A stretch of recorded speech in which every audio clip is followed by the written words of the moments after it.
Nous faisons mémoire de cela, nous actualisons la passion, la mort et la résurrection du Christ dans l'attente de son avenue. Et aujourd'hui, le Christ lui-même s'offre et donc personne d'autre ne peut le faire. C'est le jour où il s'est offert totalement et il n'y a que lui qui puisse le faire. Nous allons l'accompagner. Alors nous faisons toute la route que le Christ a suivi, bien sûr de manière très symbolique. Ce qui est plus important dans le chemin de la croix, c'est que nous puissions apprendre d'abord les abaissements et l'obéissance du Christ. Et deuxièmement, faire la rencontre du Christ. Il y a plusieurs personnes qui ont fait la rencontre du Christ positivement sur le chemin de la croix et nous devons nous identifier aussi progressivement à ce temps de personnes et vous les connaissez, il y a notamment Simon de Cyrène qui va aider le Christ à porter sa croix. À moins de 48 heures de la célébration de la Pâque, les fidèles catholiques passeront également par le samedi saint avant la résurrection du Christ qui est la lumière du monde.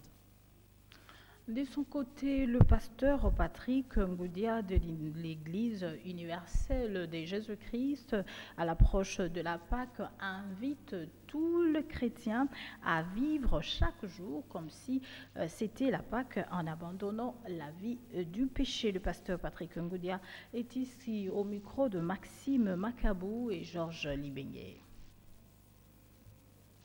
En prélude de la célébration dimanche de la fête de Pâques qui marque la sortie du peuple juif des servitudes en Égypte pour l'Israël et la résurrection de Jésus-Christ, le pasteur Patrick Ngoudia de l'Église universelle Jésus-Christ de Timothée 3,16 nous livre ici le sens de cette célébration. C'est une de fêtes qui ont été que Dieu a ordonné à ce que les enfants d'Israël puissent célébrer leur sortie d'Égypte.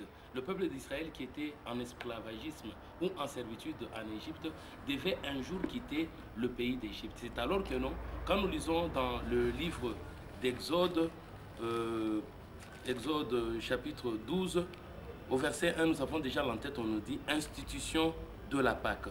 Alors, Dieu a institué la Pâque, c'était le jour où les enfants d'Israël devaient être libérés, devaient quitter la servitude pour le pays de Canaan. Pour nous, aujourd'hui, la Pâque, nous disons que non, c'est à travers cette fête que Jésus a été crucifié, que Jésus est décédé. Alors, il faudrait que nous puissions maintenant savoir aujourd'hui ce que symbolise la fête, la véritable fête. Nous ne voudrions pas que non, parce que aujourd'hui, les gens disent que c'est un vendredi qui est saint. Demain, samedi, et puis les dimanches, c'est la Pâque. Mais si nous devons d'abord voir, est-ce qu'un jour peut être saint? Si aujourd'hui c'est un jour que nous appelons vendredi saint, c'est le jour qui est saint ou bien ce sont les gens qui doivent être saints? Ça, c'est une question qui doit interpeller chacun de nous. La première des choses, c'est de comprendre d'abord ce qui est écrit. Si nous comprenons ce qui est écrit, nous saurons maintenant qu'est-ce que nous pouvons faire, puisqu'on nous parle d'un renouveau intérieur. On nous dit de ne pas... Nous ne pouvons pas adorer les jours, nous ne pouvons pas adorer le mois, mais nous devons comprendre le sens de chaque jour que Dieu nous permet de vivre. Puisqu'il y a ceux-là qui pensent que non, ils doivent fêter peut-être les dimanches. Pendant cette période, ils doivent être en règle avec Dieu. Or, nous voudrions bien que non, chaque jour, que ce soit notre Pâque, puisque Christ, c'est ça la Pâque. Si Christ est la Pâque, c'est que c'est à nous maintenant de montrer, manifester les bonnes œuvres, manifester les renouveaux de vie, manifester les œuvres de bienfaisance. Là, c'est ça la véritable. Par ailleurs, le pasteur Patrick Ngoudia demande à tous les chrétiens de vivre chaque jour comme si c'était la Pâque en abandonnant les vieilles habitudes.